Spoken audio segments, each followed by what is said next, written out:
मानवीय शिक्षा का जो प्रारूप है 140 पेज नंबर 140 से शुरू करते हैं ना। व्यवहारात्मक जनवाद का पुरानी जो किताब है उसमें प्रश्न नंबर 140 है ना। तो शिक्षा के प्रारूप के लेकर बात चल है इसमें मुद्दा। मानवीय शिक्षा प्रारूप के अनुसार मानव को मानवीयता के संयुक्त रूप में पहचानने की आवश्यकता है।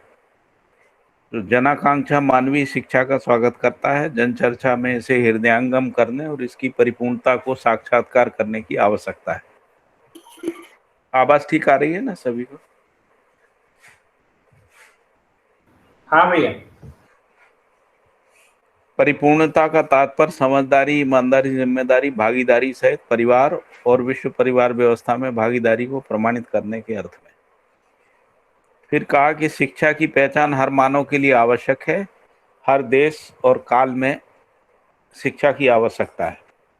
हर परिस्थिति में भी इसकी आवश्यकता है। इस प्रकार शिक्षा प्रारूप को जांचने की आवश्यकता है। जांचने के उपरांत में सटीकता बन जाती है। इसे हर व्यक्ति परीक्षण निरीक्षण कर सकता है। हर मानव में संज्ञानशीलता और संवेदनशीलता का प्रमाण प्रस्तुत होना आवश्यक है, क्योंकि संज्ञानशीलता पूर्वक व्यवस्था और व्यवस्था में भागीदारी हो पाती है। संवेदनशीलता पूर्वक व्यवस्था में भागीदारी नहीं होती है ना व्यवस्था में जीना बनता है। तो इसलिए बाबा जी कह रहे हैं संज्ञानशीलता का प्रमाण प्रस्तुत होना आवश्यक है, क्योंकि संज्ञानशीलता पूर्वक व्यवस्था और व्यवस्था में भागीदारी हो पाती। ऐसी स्थिति में मानव का आचरण निश्चित नियंत्रित हो पाता है। नियंत्रित होने के आधार पर संपूर्ण आचरण समाधान संपन्न रहना पाया जाता है। समाधान पूर्ण विधि से आचरण करने के क्रम में संवेदनाएं नियंत्रित रहना देखा गया। संवेदनाएं नियंत्रित होना परस्परता में विश्वास का महत्वपूर्ण आधार है।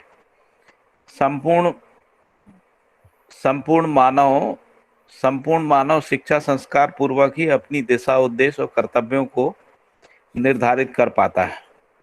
मानव की दिशा, लक्ष्य को निर्धारित हो पाना जागृति का प्रथम सोपान है। तो पहला सोपान क्या बोला है कि दिशा और लक्ष्य का निर्धारण हो पाना। फिर इससे आगे अपने आप में कार्यक्रम और कार्य व्यवहार संपादित होना स्वाभाविक है, क्योंकि फिर दिशा और लक्ष्य के अर्थ में कार्यक्रम और कार्य व्यवहार को निश्चित किया जा सकता है। इसके फलन में समाधान, समृद्धि, अभय से अस्तित्व प्रमाणित होता है या होना है, जिसके लिए हर मानव नित्य प्रतीक्षा में है और उपलब्धि ही गम्य स्थली है। उसकी निरंतरता ही परंपरा है। ऐसे लक्ष्य संगत परंपरा ही जागृत परंपरा है। इसी क्रम में संज्ञानशीलता प्रमाणित होना, संवेदनशीलता नियंत्रित होना पाया जाता है। संवेदनशीलता के नियंत्रण को अपने आप में मर्यादा के सम्मान के रूप में पहचाना गया। मर्यादाएं परंपरा में अति आवश्यक स्वीकृतियां हैं। इन स्वीकृतियों के आधार पर किए जाने वाली कृतियां अर्थात कार्य और व्यवहार से मानव परंपरा में हर मानव का सुखी होना स्वाभाविक है। मानव में परस्परताओं में भाई बहन, पुत्र पुत्री, माता पिता, पति पत्नी, चाचा चाची, मामा आदि संबोधन किए जाते हैं। ये परिवार संबोधन कहलाते हैं। इन संबोधनों के साथ प्रयोजन को पहचानते हुए निर्वाह करने के क्रम में हर जागृत मानव कहलाते हैं। भ्रमित मानव में भी संबोधन का प्रयोग तो करता ही है, लेकिन संपूर्ण प्रयोजन, संबंधों की पहचान और निर्वाह, तो भ्रमित मानव भी जो है वो संबोधनों का प्रयोग तो करता है, लेकिन उसमें जो प्रयोजन की स्पष्टता नहीं रहती है। फिर यहाँ प्रयोजन को बता रहे हैं कि संपूर्ण प्रयोजन, संबंधों की पहचान और निर्वाह, जैसे गुरु के साथ श्रद्धा विश्वास, माता पिता के साथ श्रद्धा विश्वास, भाई बहन के साथ स्नेह और विश्वास, मित्र के साथ स्नेह विश्वास, पुत्र पुत्री के साथ वात्सल्य ममता विश्वास, इनकी निरंतरता में व्यवस्था और समग्र व्यवस्था में भागीदारी को प्रमाणित करते हैं। इन सभी संबंधों का निर्वाह करने के लिए दायित्व और कर्तव्य अपने आप स्वीकृत होते हैं। दायित्व कर्तव्यों का निर्वाह होना अपने आप में विश्वास का आधार बनता है। यही व्यवहार सूत्र कहलाता है। जहां भी कर्तव्य दायित्वों का निर्वाह नहीं कर पाते हैं, वहां विश्वास नहीं हो पाता है। भ्रमित परंपरा में दायित्व कर्तव्य का बोध नहीं हो पाता है। इससे स्पष्ट हो जाता है कि व्यवहार तंत्र का जो आधार है वो संबंध ही है। इसका निर्वाह और निरंतरता ही परिवार और समाज की व्याख्या बन जाती है। इन दोनों प्रकार की व्याख्या से पारंगत होने के फलन में व्यवस्था और व्यवस्था में भागीदारी होना स्वाभाविक है। व्यवस्था सार्वभौमिकता स्वाभाविक व्यवस्था में सार्वभौमिकता स्वाभाविक है। व्यवस्था को हर व्यक्ति वर्ता ही है, यानी उसका आचरण करता है, स्वीकार करता है। अखंड समाज व्यवस्था से ही व्यवस्था हो पाती है। फिर लिखा है कि व्यवहार व्यवस्था का तात्पर्य समाज व्यवस्था का अथवा समाज व्यवस्था का जो तात्पर्य है वो मानव में से के लिए लक्ष्य सहित जीने की विधि विधान कार्य व्यवहार ही है। तो व्यवहार या समाज व्यवस्था का तात्पर्य मानव में से के लिए लक्ष्य समेत जीने की विधि विधान कार्य और व्यवहार ही है। व्यवहार विधि संबंधों के आधार पर मूल्यों के निर्वाह करने के दायित्व पर निर्भर किया जाता है। इसके लिए जो क्रमबद्धता अर्थात निर्वाह करने के लिए जो क्रमबद्धता होती है वही विधान है। इस विधि विधान के आधार पर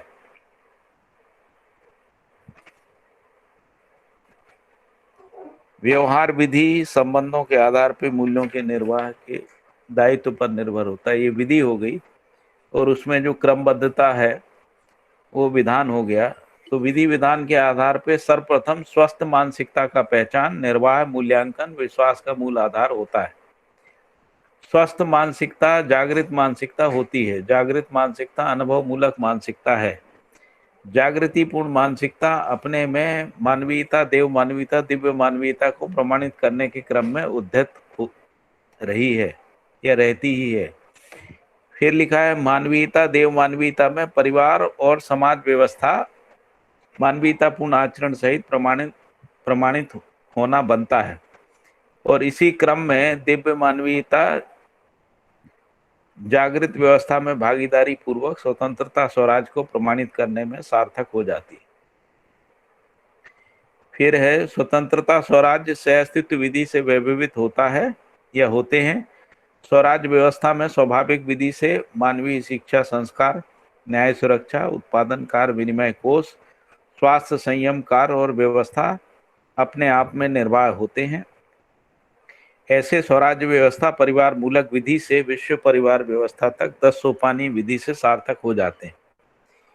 फिर है हर स्थिति में सामान्य रूप में 10-10 समझदार व्यक्तियों की एक सभा संपन्न होती है। हर स्थिति का मतलब है हर सोपान में, है ना। तो हर सोपान में सामान्य रूप में 10-10 समझदार व्यक्तियों की एक सभा संपन्न होती है।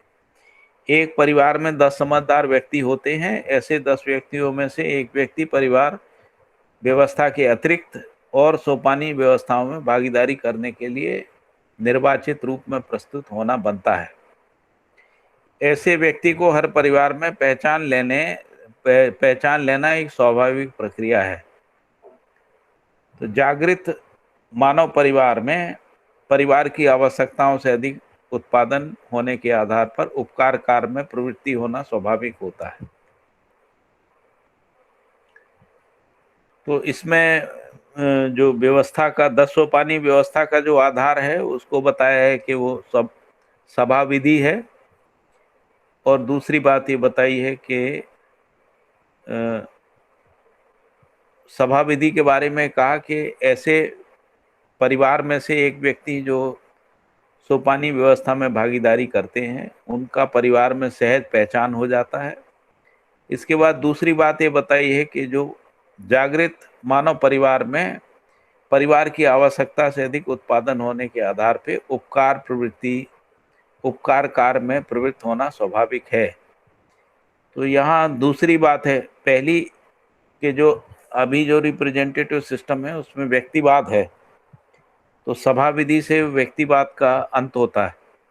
दूसरी यहाँ पर बता रहे हैं कि क्योंकि जो समृद्धि है वो परिवार का स्वत्व है, व्यक्ति का स्वत्व नहीं है, तो इसलिए कह रहे हैं कि आवश्यकता से अधिक उत्पादन जो है, जागृत मानव परिवार में आवश्यकता से अधिक उत्पादन होने के आधार पर उपकार कार्य में प्रवृत्त होना स्वाभाविक है। तो अब जो परिवार की जो समृद्धि है वो सबकी सम्मिलित समृद्धि है ना। तो इसलिए उसका निर्णय एक व्यक्ति नहीं कर सकता है। तो परिवार सभा ही ये तय करेगी कि उसको जो है उपकार कार्य में कैसे लगाना है। तो परिवार सभा जो तय करेगी उस प्रस्ताव को जो है वो परिवार समूह सभा में रखेगी। तो इस आधार पर जो आवश्यकता से अधिक उत्पादन के रूप में है वो उपकार कार्य में नियोजित होगा। तो यहाँ पर व्यक्तिवादी संपत्ति को परिवार के आधार पे आवश्यकता से अधिक उत्पादन के रूप में सुनिश्चित किया है, जिसको अपन समृद्धि कह रहे हैं। समाधान समृद्धि के साथ परिवार में उपकार प्रवृत्ति, ऐसे उपकार प्रवृत्ति की परिवार समूह, ग्राम समूह, मंडल, ऐसे सभी में भागीदारी प्रस्तुत होता है। यही समग्र व्यवस्था में भागीदारी का स्वरूप है। इस क्रम में हर परिवार अपने में से के एक व्यक्ति को समग्र व्यवस्था में भागीदारी जैसे पावन और उपकारी कार्य के लिए समर्पित करना एक अनुपम स्वरूप है। यहाँ पर भी ये बताया है कि इस क्रम में हर परिवार अपने में से एक व्यक्ति को, है ना, समग्र व्यवस्था में भागीदारी, यानी व्यक्ति जो है वो खुद निश्चित नहीं करेगा, परिवार इसको तय करेगा कि वो अपने में से किस व्यक्ति को समग्र व्यवस्था में भागीदारी जैसे पावन और उपकारी कार्य के लिए अर्पित करना है, जो एक प्रकार से अनुपम स्वरूप है। ऐसे ही हर व्यक्ति और परिवार में मर्यादा संपन्न मानवीयतापूर्ण आचरण के साथ सहज रूप में तृप्त होना स्वाभाविक है।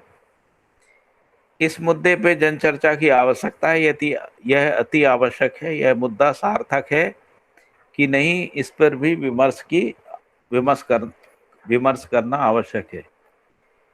तो इसमें 3 मूल बातें आई हैं। पहली बात ये आई है कि परिवार से विश्व परिवार तक जो है सभा विधि पूर्वक प्रतिनिधित्व सिस्टम रहेगा, प्रतिनिधित्व के रूप में व्यवस्था रहेगी।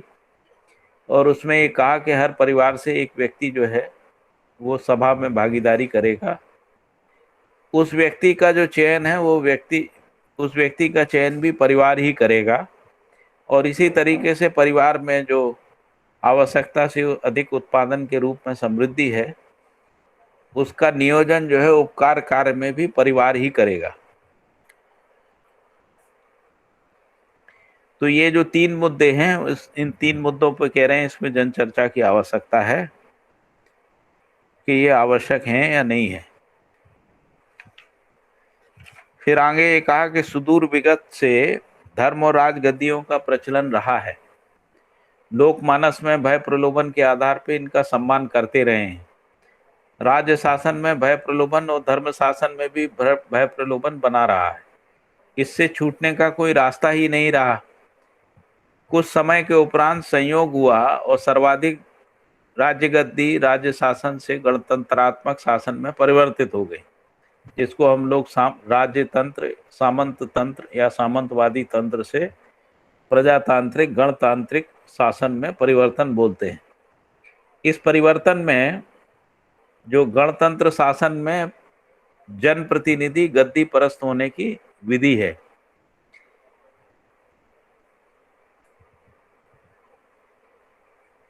यह व्यवस्था भी शक्ति केंद्रित शासन संविधान व्यवस्था कहलाई। ऐसे संविधान के तले जनप्रतिनिधि प्रचलित ज्ञान विवेक को लेकर आसीन होता हुआ देखा गया।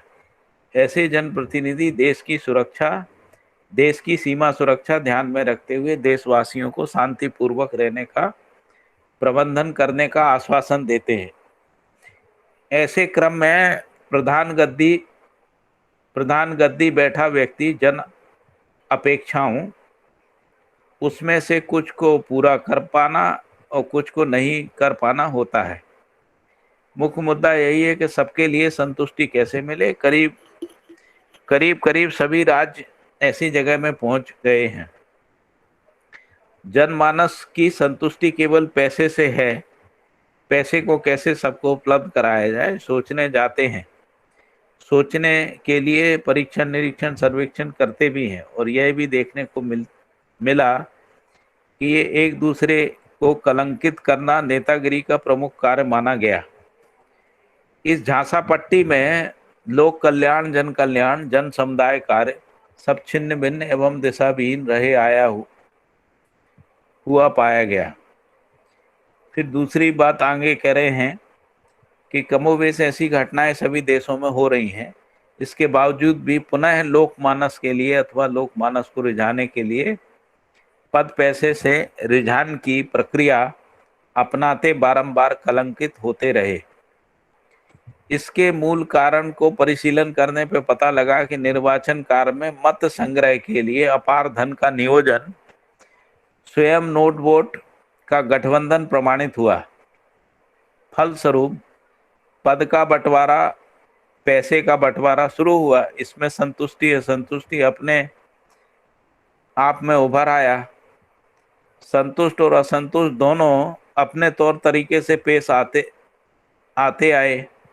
उक्त दोनों उपक्रम अभी तक देश और धरती के उपकार में नहीं लग पाया। ये सब अंततोगत्वा उसी बंटवारे के चक्कर में फंसते ही आए। राजपुरुषों का उद्गार सुनने में आता है कि 15-20% सरकारी धन ही सार्थक रूप में लग पाता है, बाकी सब बीच में दलदल में फंस जाता है। ये सब सुनने देखने के बाद समझ में आता है कि इससे मुक्ति पाना जरूरी है। यह भ्रष्टाचार का पहला चक्कर है। दूसरा चक्कर अनुदान है। अनुदान का मतलब है देने के बाद लेना नहीं है। एक बार दो बार अनुदान पाने के बाद प्रकारांतर से और पाने की मानसिकता बनी ही रहती है। अनुदान पाने वाला व्यक्ति अनुदान पाते रहना ही अपना हक समझता है, जबकि यह प्रक्रिया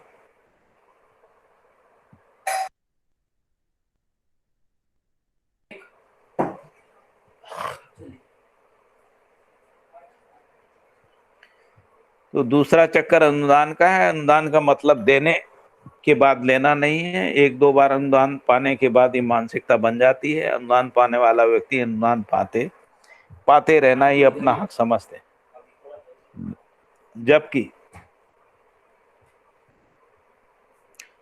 यह प्रक्रिया निरंतर नहीं हो सकती। वह सफल ना होने की स्थिति में असंतुष्ट होना स्वाभाविक है। इस ढंग से असंतुष्ट होने का तरीका ही हो गया। तो पहला भ्रष्टाचार बताया, दूसरा अनुदान, और तीसरा बताया आरक्षण। तीसरा चक्कर आरक्षण है, और वो भी आरक्षण जाति विशेष पर आधारित होने पर वह आरक्षण प्रतिभा संकट का कारण हो गई। प्रतिभा संकट का तात्पर्य जो प्रतिभाएं इसके लिए योग्य होती हैं उसे नकारने से, उपेक्षा करने से उनकी प्रतिभा देश, राष्ट्र, राज्य के हित में नियोजित नहीं कर सके। उसे हित कार्य के लिए नियोजित नहीं करने से वह सार्थक हो नहीं पाया। इन दोनों प्रकार से इंगित क्षतियों को संकट का नाम दिया। इसमें होना क्या चाहिए, इस मुद्दे पे सार्थक संवाद होना चाहिए। होने के लिए सहअस्तित्ववादी विधि से यही सूझता है कि हर समुदाय व्यक्ति को समझदारी से संपन्न किया जाए। हर समझदार व्यक्ति विधिवत अपनी प्रतिभा को व्यवस्था में प्रायोजित करना बनता है। इस विधि से आरक्षण और अनुदान निष्पन्न जितनी भी गंदगी है मिटाने का दिन आ सकता है। इस पर ज्ञान चर्चा की आवश्यकता है। तो हम लोगों ने यहाँ तक पढ़ लिया था। अब इसे आगे का आज शुरू करते हैं। अभी तक राजनेताओं को सर्वाधिक अभिनयकार करते हुए अभिनयकार के रूप में होना पाया गया। पाठक जी, हाँ जी। इसमें एक दो मुद्दे हैं। बताइए। पहला तो ये जो मर्यादा शब्द है ना, दो जगह है। हैं? मर्यादा, हाँ।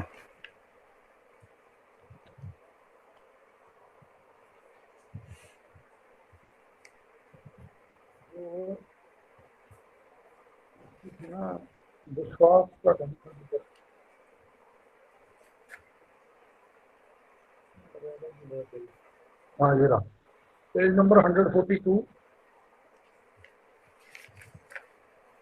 हाँ, संवेदनाओं के नियंत्रण को अपने आप में मर्यादा के सम्मान के रूप में पहचाना गया। क्या मतलब है?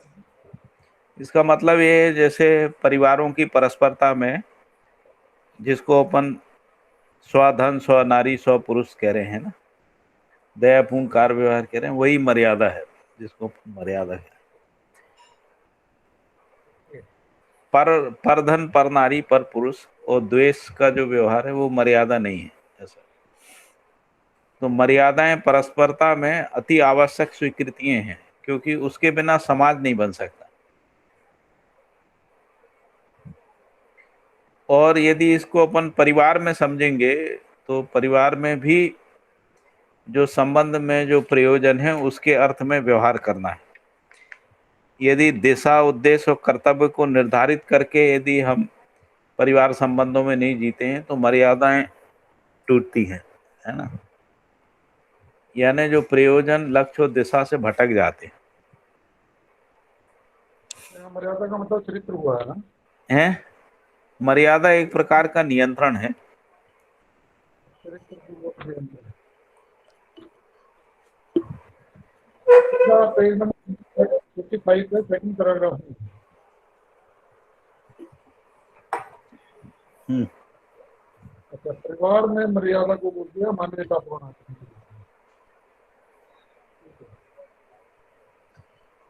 कहाँ पर है? ये मतलब मूल्यांकन का आधार हो गया। 145 में 145 है। Second paragraph. हाँ 144 नीचे से 5 लाइन नीचे से, मतलब लास्ट पर और लाइन। हाँ, ये लिखा है ना, ऐसे ऐसे ही हर व्यक्ति और परिवार में मर्यादा संपन्न मानवीयतापूर्ण आचरण सहज रूप में तृप्त होना स्वाभाविक है। तो वही तो मैंने कहा कि एक है परिवारों की परस्परता में, दूसरा परिवार में। तो परिवार में मर्यादाओं का निर्धारण कैसे होगा? तो यदि संबंध जो है प्रयोजन के अर्थ में, लक्ष्य के अर्थ में पहचाने गए हैं, कर्तव्य दायित्व के अर्थ में पहचाने गए हैं। जो 141 में लिखा है कि संपूर्ण मानव शिक्षा संस्कार पूर्वक ही दिशा उद्देश्य और कर्तव्यों को निर्धारित कर पाता है। मानव दिशा लक्ष्य निर्धारित हो पाना ही जागृति का पहला सोपान है। तो परिवार में यही होता है कि यदि परिवार में इसका पहचान हो जाता है तभी जीना बनता है। इसी को फिर यहाँ भी लिखा है, जिसको अपन कह रहे हैं कि संपूर्ण प्रयोजन, 142 का जो अंतिम लाइन है, संपूर्ण प्रयोजन संबंधों की पहचान और निर्वाह। फिर जैसे मैं उदाहरण दिया है गुरु माता पिता भाई बहन आदि का, उनकी निरंतरता व्यवस्था और समग्र व्यवस्था में भागीदारी को प्रमाणित करती है। इन सभी संबंधों का निर्वाह करने के साथ कर्तव्य दायित्व अपने आप स्वीकृत होता है। तो यदि ये कर्तव्य दायित्व के साथ प्रयोजन के अर्थ में संबंध निर्वाह होता है, वो परिवार में मर्यादा होगी। व्यक्ति में भी वही होगी। उसी को अपन मानवीयतापूर्ण आचरण करें। जैसे संबंध को स्वीकार नहीं करना, संबंध को प्रयोजन के अर्थ में नहीं जीना, मनमानी करना, व्यवस्था में, परिवार व्यवस्था में भागीदारी नहीं करना, है ना, व्यक्तिवादी तरीके से सोचना, ये सब परिवार, ये व्यक्ति में मर्यादाहीनता का प्रमाण है। जिम्मेदारी को स्वीकारना नहीं, कर्तव्य का निर्वाह नहीं करना, दायित्व का निर्वाह नहीं करना, ये सब जो है इसको मर्यादित आचरण नहीं बोलेंगे, है ना। तो इसलिए व्यक्ति परिवार में मर्यादा संपन्न मानवीयतापूर्ण आचरण के साथ सहज रूप में तृप्त होना स्वाभाविक है। तो यदि सभी लोग मर्यादाओं के साथ रहते हैं तो उस स्थिति में तृप्ति होती है। ठीक है, और कोई मुद्दा? दूसरा मुद्दा ये है, ये जो पिछले जो है ना अपन ने 8 पेज पढ़े हैं, हाँ 140 से लेके 148 तक, है, 140 से 148 तक। हाँ जी, इसका फिर से है वो है मानवीय शिक्षा का प्रारूप। हाँ इसका भी कहीं जिक्र नहीं है। हैं? इसका नहीं, भी कोई पहले पैराग्राफ में तो उन्होंने स्पष्ट किया है कि जो शिक्षा है वो मानव मानवीयता के रूप में होना चाहिए। दूसरे पैराग्राफ में कहा है कि जो शिक्षा की पहचान है वो हर वो मानव आवश्यक है, मतलब शिक्षा सबको जरूरी है। तो शिक्षा क्यों जरूरी है, तो बताया है कि उससे आचरण संपन्नता आती है ना। फिर इसके बाद जो अगला पैराग्राफ है उसमें कहा कि शिक्षा संस्कार पूर्वक ही जो जिसको अपन समाज कह रहे हैं उसमें दिशा उद्देश्य और कर्तव्यों का निर्धारण हो पाता है ना। तो इसलिए शिक्षा संस्कार का जो उद्देश्य है उसको यहाँ स्पष्ट किया है ना। तो कहाँ लिखा है? शिक्षा संस्कार जैसे कर्तव्य कहाँ लिखा है? 141 का अंतिम पैरा। नहीं, ये तो एक बार बात छेड़ के छोड़ दी ना। इसमें दिशा क्या है, उद्देश्य क्या है, कर्तव्य क्या है, हाँ, ऐसा नहीं है। ये जो हर मानव में दिशा उद्देश्य, हर परिवार में दिशा उद्देश्य कर्तव्य, तो सब डिस्कस कर चुके हैं ना अपन काफी। मानव की दिशा लक्ष्य का निर्धारण है ना। तो मानव की जो दिशा है वो अपन को पता ही है, अपन पहले भी बहुत सारी बार इस पे चर्चा हो गई है ना, लक्ष्य पे भी चर्चा हो गई है। तो उसी को कह रहे हैं कि शिक्षा संस्कार पूर्वक जो है ये होता है।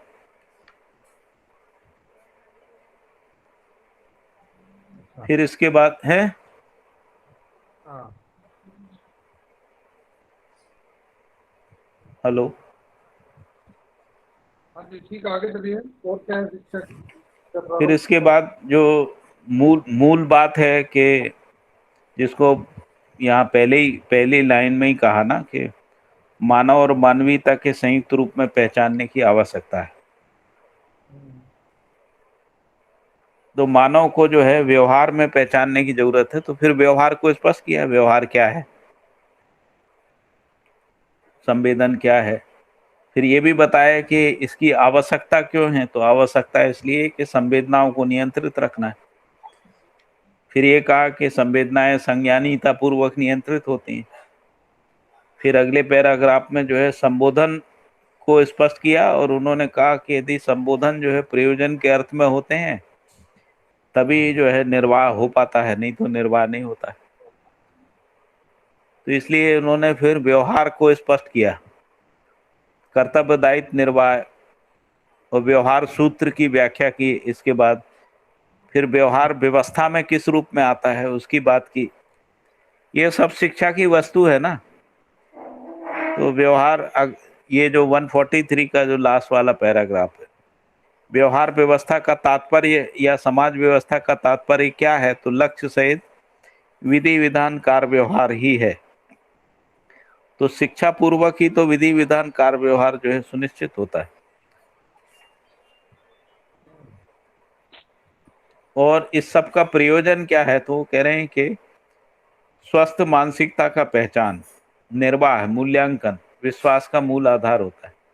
तो स्वस्थ मानसिकता जो है, जिसको मन स्वस्थता कह रहे हैं, है ना, वो शिक्षा से ही आती है। फिर इसके बाद उन्होंने ये कहा कि 2 प्रकार की व्यवस्थाएं हैं, उनका क्रम ऐसा है कि पहले मानवीयता देव मानवीयता के रूप में है, जिसको अपन परिवार समाज व्यवस्था के रूप में कह रहे हैं, और दूसरी जो है दिव्य मानवीयता के रूप में है, जिसमें स्वतंत्रता स्वराज्य की बात कर रहे हैं, जो सहस्थित विधि से विविध है। फिर 10 सोपानी व्यवस्था की बात की, क्योंकि शिक्षा और व्यवस्था अन्योन्याश्रित हैं, है ना। शिक्षा व्यवस्था के लिए मानसिकता तैयार करती है, जिसको स्वस्थ मानसिकता कह रहे हैं। फिर जब व्यवस्था बन जाती है तो वो शिक्षा का पोषण करती है ना।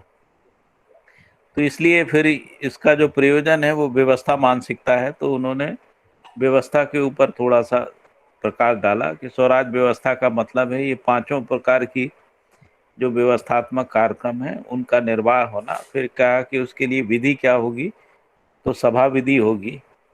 फिर इसके बाद सभा विधि में कैसे चीज़ों को सुनिश्चित किया जाएगा, तो उन्होंने कहा परिवार निश्चित करेगा उपकार क्या करना है और उपकार करने के लिए किस व्यक्ति को अपने परिवार से व्यवस्था में भागीदारी के लिए भेजना है। तो यहाँ तक जो है उन्होंने इसको मतलब स्पष्ट।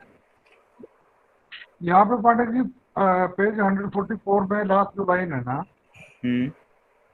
इस पर कल भी थोड़ी बात हुई थी, ये मेरे क्लियर नहीं हुआ। इसमें लिखा ना एक परिवार में 10 समझदार व्यक्ति होते हैं, हाँ, तो ये कहीं भी संभव नहीं है 10 समझदार, मतलब बच्चे कैसे देखिए समझदार हो अभी सकते जब से यूनिट फैमिली हो गई है उससे पहले तक हैं? तो इतने होते ही थे, 10-12, 8-10-12। नहीं, समझदार व्यक्ति का मतलब जो मूल्य चरित्र नीति में जीते हों और जो जीवन ज्ञान, अस्तित्व दर्शन ज्ञान और मानवीयतापूर्ण आचरण ज्ञान में हम्म।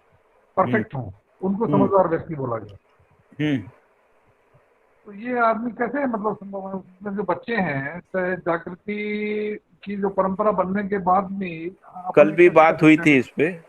तो इसमें क्या है कि हाँ, जो बच्चे हैं मानव संतान में जन्म से ही जो है ना न्याय के याचक, सही कार्य व्यवहार करने के इच्छुक होते हैं और हाँ, तो सत्य के उनको वक्ता समझदार। होते हैं।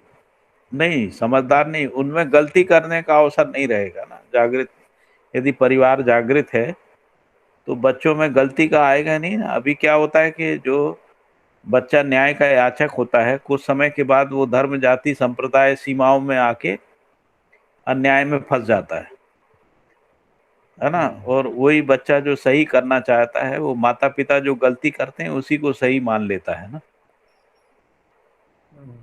और जो सत्य का वक्ता है तो परिवार समाज में जो झूठ बोलते रहते हैं लोग, उससे वो झूठ बोलना सीख जाता है। तो जो जागृत परिवार होगा उसमें बच्चे गलत काम ही नहीं करेंगे, उनके पास अवसर ही नहीं है। तो जो जन्म से उनकी जो प्रवृत्तियां हैं उन प्रवृत्तियों का ही परिमार्जन होगा।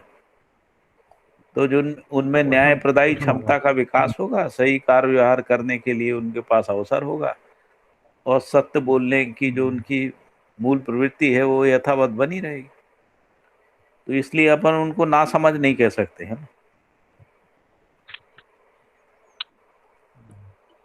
समझदारी को फिर प्रमाणित नहीं कर जो पाएंगे। चीजें आई भ्रष्टाचार, और आरक्षण, फिर ये भी अनुदान, कहा कि इसका शिक्षा प्रारूप से क्या लेना है? किसका, इसके आगे जो 3 मुद्दे उठाए, भ्रष्टाचार, अनुदान, वो आरक्षण, वो इसलिए इसका उठाए शिक्षा उन्होंने के प्रारूप से मतलब है? क्योंकि जो शिक्षा जिस प्रकार की व्यवस्था को प्रस्तावित कर रही है ना, या जिस हाँ, जिस प्रकार का 10 सोपानी व्यवस्था का प्रस्ताव दिया है उसमें एक शिक्षा संस्कार है। इसको दोनों तरीके से देख लीजिए। ये उसमें शिक्षा में इन चीजों को प्रोविजन थोड़ी है, वो तो संविधान में है। हाँ,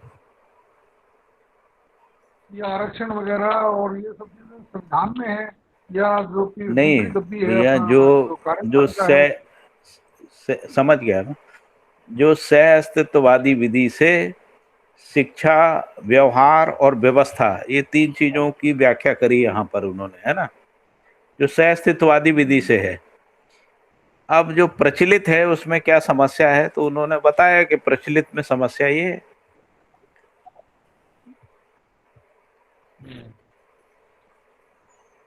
नहीं, उसका समीक्षा नहीं समाधान करें। अपन समाज सार्वभौम समाधान व्यवस्था तो होगी। पहले ही बता दिया उन्होंने। यहाँ पे समस्या बता दी कि भाई ये जो गणतंत्रात्मक शासन आया तो उसमें जो नोट वोट बंटवारा, संतुष्टि असंतुष्टि का चक्कर फंसा, तो इसमें जो है जो अपेक्षाएं थी वो पूरी नहीं हो पा रही। बल्कि इन सब के चक्कर में 3 चीजें आ गई है ना। एक आ गया जिसको कह रहे हैं भ्रष्टाचार, दूसरा आ गया ये जो अनुदान देना है। तो हम लोग, सरकार जो है वोट बैंक बनाने के चक्कर में अनुदान देती रहती है, फिर जिनको अनुदान मिलता रहता है वो यही मानते हैं कि हमारा अधिकार है, तो उसके कारण से वो व्यवस्था में भागीदारी नहीं करते। तीसरा जो रिजर्वेशन आ गया,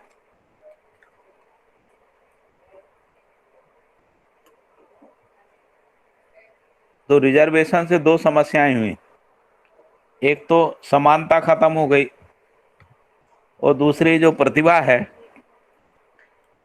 तो रिजर्वेशन के आधार पे जो लोग भी नौकरियों में जाएंगे तो प्रतिभा का जो सम्मान होना चाहिए वो नहीं होगा।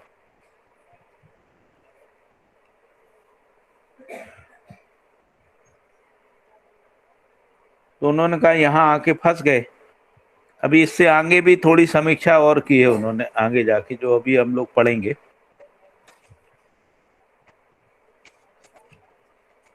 ठीक है, पढ़िए। तो यहाँ पर वो राजनेताओं के ऊपर टिप्पणी कर रहे हैं कि उनमें सर्वाधिक अभिनय कार्य के रूप में होना पाया जाता है। अभिनय का मतलब है जैसा वो जीते नहीं है उससे अलग तरीके का बोलते हैं या करते हुए दिखते हैं ऐसा। इसलिए पहले से कलात्मक अनुभव करने वाली प्रतिभाएं राजनेता होने के लिए उम्मीदवार हुई। ऐसे उम्मीदवारों में कुछ सफल भी हुए, कुछ असफल भी हुए। जो अभिनय कार्यों में नहीं लगे ऐसे व्यक्ति भी कुछ सफल हुए, कुछ असफल हुए। तो बाबा जी कह रहे हैं कि जब ये डेमोक्रेसी आई तो ज्यादातर ऐसे लोग जो है पहले सफल हुए जो अभिनय कर सकते थे, नाटक कर सकते एनटीआर और जयललिता के लिए बोल रहे हैं क्या? थे। ऐसे बहुत सारे लोग हैं, एनटीआर और जयललिता जैसे। मुख्य रूप से वही थी। मुख्य रूप से तो साउथ में यही रहा है। बाबा जी जो है वहां से थे, एमजी रामचंद्रन थे, है ना, जयललिता थी, फिर एनटी रामाराव थे। और भी अभी भी साउथ में बहुत सारे लोग हैं जो अभिनय करते हैं। फिर उत्तर भारत में भी। हाँ जी बोलिए भैया, आप पूरा कीजिए। उत्तर भारत में भी जैसे अमिताभ बच्चन है, धर्मेंद्र है, शत्रुघ्न सिन्हा है, हेमा मालिनी है, ऐसे कई लोग हैं जो राजनीति में आए, है ना। वो जो कांग्रेस का राज बब्बर है, ऐसे एक लंबी लिस्ट है। कम से कम 100 से ज्यादा अभिनेता जो है इसमें आजमा चुके हैं। भैया बोलिए। मुझे ऐसा लगता है यहाँ अभिनय शब्द को बाबा जी ने शायद उस अर्थ में भी लिया हो सकता है ना, कि एक समाज सेवक के रूप में जो है वो प्रजा के सम्मुख प्रस्तुत हो, अंदर से कुछ और हो, है ना। वो भी एक प्रकार का अभिनय है। आज के राजनेता जो है बाहर से ऐसा दिखाते हैं कि वो प्रजा वत्सल है, प्रजा हित के लिए ये सब कर रहे हैं, और अंदर से सब जानते हैं कि ये किस लिए कर रहे हैं। तो मतलब ये भी एक प्रकार का अभिनय ही हुआ ना। यहाँ पे दोनों की बात की है ना भैया। हाँ भैया। कलात्मक अभिनय करने वाले, हाँ यहाँ इस पर फोकस किया ना, कलात्मक अभिनय करने वाली प्रतिभाएं हाँ जी। राजनेता होने के रूप में उम्मीदवार हुए। हाँ ऐसे जी। उम्मीदवार में से कुछ सफल हुए, कुछ असफल हुए। फिर ठीक बाद में बात है। लिख रहे हैं कि जो अभिनय कार्यों में नहीं लगे हैं हाँ ऐसे व्यक्ति भी कुछ सफल हुए, कुछ असफल हुए। ऐसा दोनों हाँ की जी। हाँ बात जी, कर रहे हैं। ठीक बात है भैया। तो बहुत लंबा लिस्ट है। जैसे अभी भी बिहार और यूपी की राजनीति में जो है लोक कलाकार, जैसे अभी मनोज तिवारी है जो दिल्ली में था, वो लोकगीत गायक था, है ना। तो वो राजनीति में आ गया। ऐसे कई महिलाएं हैं जो डांसर थी, वो भी राज्यसभा का टिकट लेके आ गई या चुनाव लड़ गई। जैसे हेमा मालिनी। हेमा मालिनी नहीं, अभी जो नई नई है ना, ये क्या मालिनी हाँ जोशी, जैसे मालिनी जोशी। हाँ जी। तो एक लंबी लिस्ट है, मैं बता रहा हूँ, लगभग 100 से ज्यादा लोगों की लिस्ट बना सकते हैं। जैसे स्मृति हाँ, ईरानी, वो भी तो स्मृति असल में ईरानी, एक हाँ कलाकार। स्मृति। बहुत लोग हैं। बहुत लोग हैं भैया, लंबी हाँ, लिस्ट है। लंबी लिस्ट है हाँ जी। सफल होने वालों की भी लंबी लिस्ट है और निष्फल भाई। होने अपनी वालों की भी फिल्म लंबी। इंडस्ट्री के जितने पॉपुलर चेहरे थे एक समय के, चाहे हाँ वो धर्मेंद्र हो, राजेश खन्ना हो, चाहे अमिताभ बच्चन हो, या हाँ सुनील सुनील दत्त हो, है ना, ये सब हाँ तो जी। राजनीति में आए थे ना, बिल्कुल। है ना। और राज बब्बर हैं ही अपने, हाँ जो इसमें फिर महिलाओं में भी बहुत सारी हैं।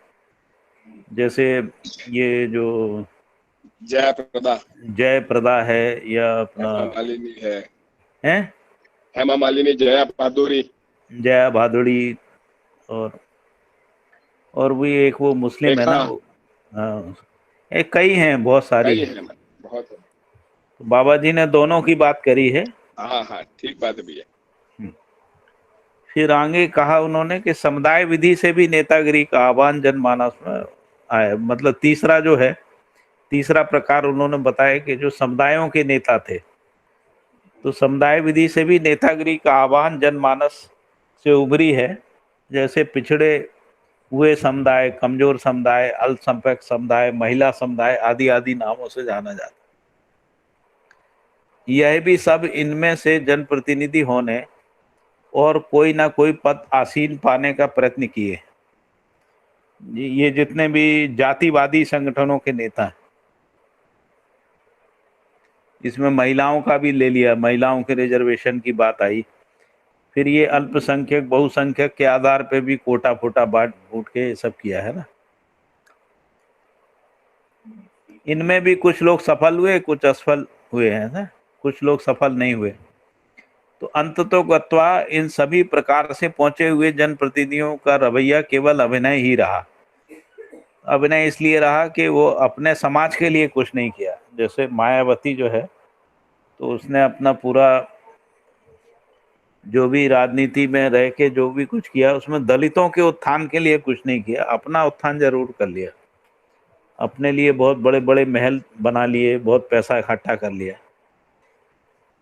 लेकिन जो दलित थे जहाँ थे वहीं हैं। ऐसे ही मुस्लिम लीडर हैं, तो मुस्लिम लीडरों ने या जातिगत नेता है, तो वो जिस समाज ने उनको नेता बन के नेता के रूप में पहुंचाया, वो समाज वहीं का वहीं है, लेकिन ये नेता अरबपति खरबपति हो गए। तो ऐसे नेता हमको सभी जातियों में मिलते हैं, ठाकुरों में, ब्राह्मणों में, जाटों में, मुसलमानों में, आदि आदि में, है ना, यादवों में, कि जो खुद तो अरबपति खरबपति हो गए, है ना, लेकिन समाज जहां था वहीं का वहीं रहा, या समाज में से कुछ लोगों को उन्होंने जो है कुछ लाभ पहुंचा दिया, ताकि उनका समाज में पकड़ बना रहे।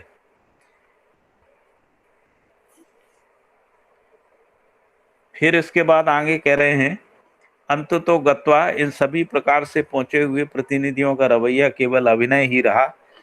इस मुद्दे पर आगे सोचने पे पता लगता है कि जनप्रतिनिधियों का लक्ष्य अंततो गत्वा जन संपदा से अपना खाना पीना, ऐशो आराम, सुविधा संग्रह प्राप्त करना है। यही दिखता है अपन को सभी में।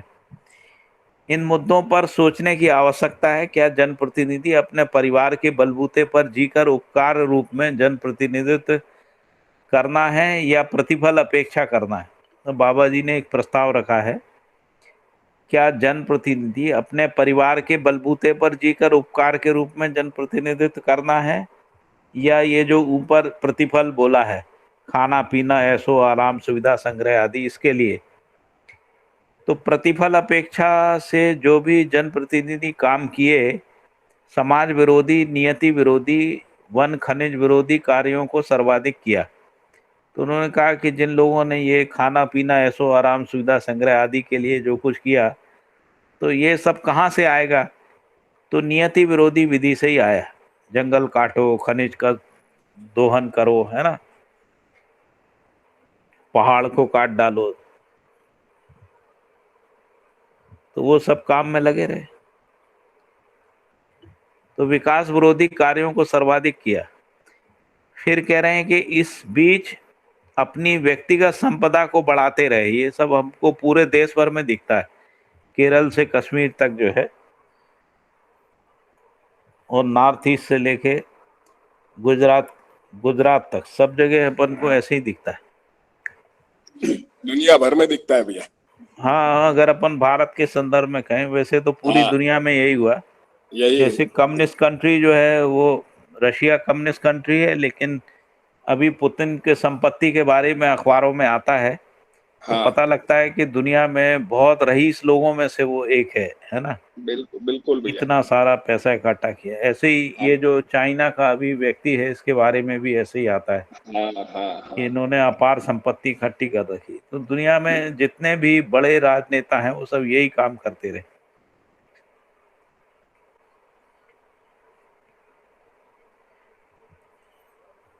अपने निकट में भी अपन को दिख ही रहे हैं ना।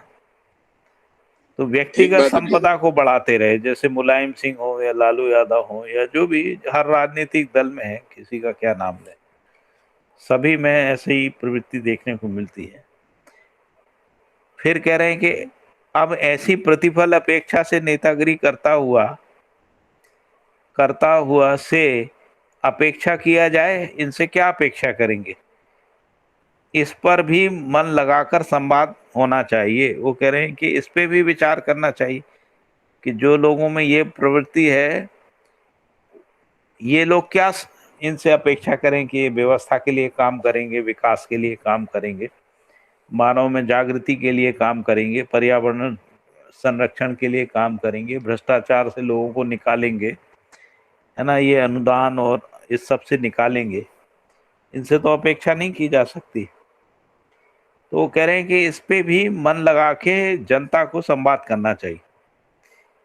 फिर आगे जाके वो कह रहे हैं कि जनप्रतिनिधि संविधान की रक्षा करेंगे, ऐसी मान्यता है। तो हम लोग ऐसा सोचते हैं कि जो पार्लियामेंट के मेंबर हैं ये सब जो है संविधान के अनुसार हैं, संविधान की शपथ लेते हैं, इसलिए संविधान की रक्षा करेंगे।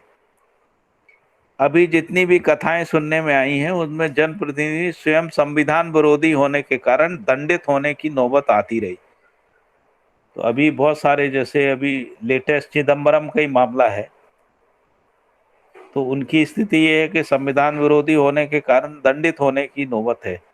चाहे वो सोनिया गांधी का हो, इससे पहले शरद पवार का है, बहुत सारे नेताओं का ऐसा सब अपन देखते ही हैं, हर दल में है। तो इन्होंने संविधान की रक्षा की बजाय संविधान विरोधी कार्य करने के कारण इनकी स्थिति आज ये हो गई है कि उनमें, जैसे लालू यादव जेल में ही है, तो ये सब दंडित होने की नौबत आ रही है, ये आती रही। क्या ये सब सच है, प्रश्न है। यदि सच है तो क्या किया जाए, कैसे किया जाए। तो जो प्रतिफल अपेक्षा से कार्य करते हैं तो उनका ये दुर्गति है, उसको उन्होंने समीक्षा कर दिया। तो पहले पैराग्राफ में ये कहा कि ज्यादातर अभिनय करने वाले लोग आए, दूसरे प्रकार के वो लोग आए जो अभिनय नहीं करते थे, तीसरे प्रकार के आए जो समुदाय के नेता थे, और ये सब लोग जो हैं इनमें से कुछ सफल हो गए। तो अंततोगत्वा जो है इनका जो जन संपदा में से अपना खाना पीना, ऐसो आराम, सुविधा संग्रह या धन संग्रह ही रहा, मूल रूप से कार्यक्रम यही रहा। और इस सब के लिए उन्होंने समाज विरोधी और संविधान विरोधी कार्य किए या विकास विरोधी कार्य किए। तो समाज विरोधी कार्य किए, विकास विरोधी कार्य किए और संविधान विरोधी कार्य किए। तो इतना उन्होंने, बाबा जी ने यहाँ तक समीक्षा करी। इसके बाद वो कह रहे हैं कि अभी कुछ राज्यों में ग्राम पंचायतों का बोलबाला है। तो अभी कुछ लोगों ने कहा कि सत्ता का केंद्रीकरण होने से ये दोष होता है, इसलिए सत्ता का विकेंद्रीकरण किया जाए। तो इसलिए पंचायती राज को कई राज्यों ने लागू किया। अभी कुछ राज्यों में ग्राम पंचायतों का बोलबाला है। ग्राम पंचायत अपने में ग्राम स्वराज के रूप में कार्य करने की परिकल्पना है। जो गांधी जी ने भी जो लिखा था उसमें ग्राम स्वराज्य के रूप में परिकल्पना थी। ऐसे ग्राम स्वराज में सभी को न्याय मिल सकता है, ऐसा भी सोचा गया। सैकड़ों ग्राम पंचायतों के सरपंच जेल पहुंच गए हैं और हजारों में मुकदमे चल रहे हैं। बाबा कह रहे हैं कि सोचा था ग्राम स्वराज जाएगा, स्थिति क्या हो गई है कि हर राज्य में सैकड़ों की संख्या में सरपंच जेल में हैं और हजारों के खिलाफ मुकदमे चल रहे हैं। क्या ये घटनाएं सच हैं? यदि सच हैं तो जनप्रतिनिधियों से अब क्या अपेक्षा किया जाए?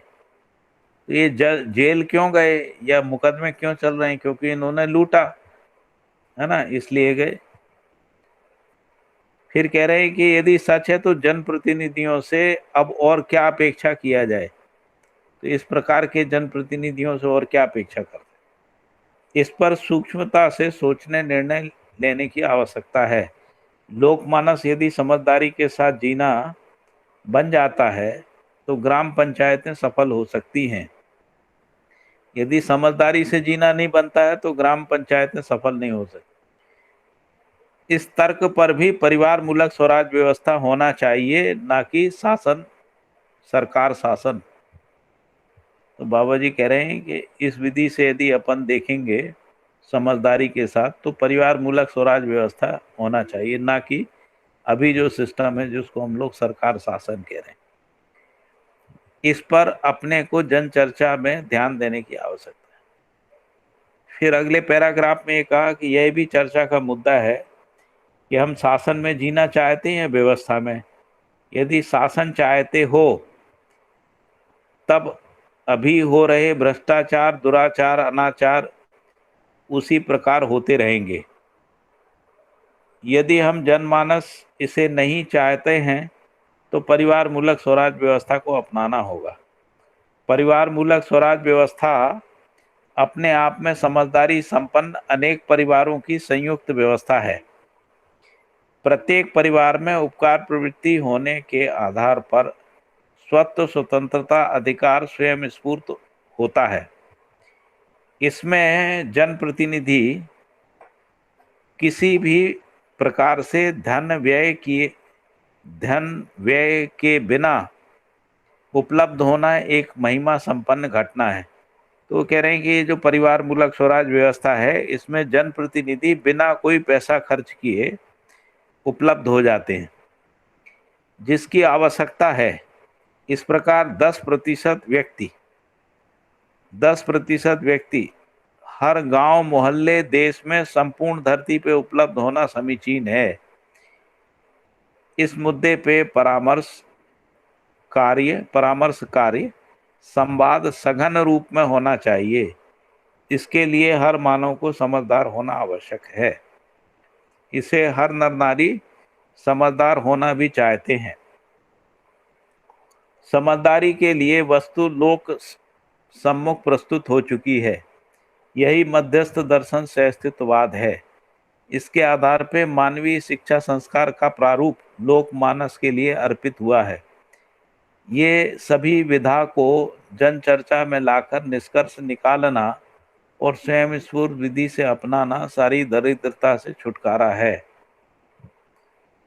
तो जो पीछे समीक्षा की गई उसके बाद ये कहा कि पंचायतें हैं, लेकिन पंचायतों में अपेक्षा थी कि वहाँ ग्राम स्वराज होगा, न्याय मिलेगा, लेकिन ऐसा नहीं हुआ। ये सब जो हैं उसी अपराध में फंस गए, इसके कारण से जेल में हैं या मुकदमों में फंसे हुए हैं ज़्यादातर लोग, है ना। फिर वो कह रहे हैं कि हमको इस पे संवाद करना चाहिए, निर्णय लेना चाहिए, क्या ये ठीक है या परिवार मूलक स्वराज व्यवस्था ठीक है। हमको व्यवस्था चाहिए, शासन चाहिए।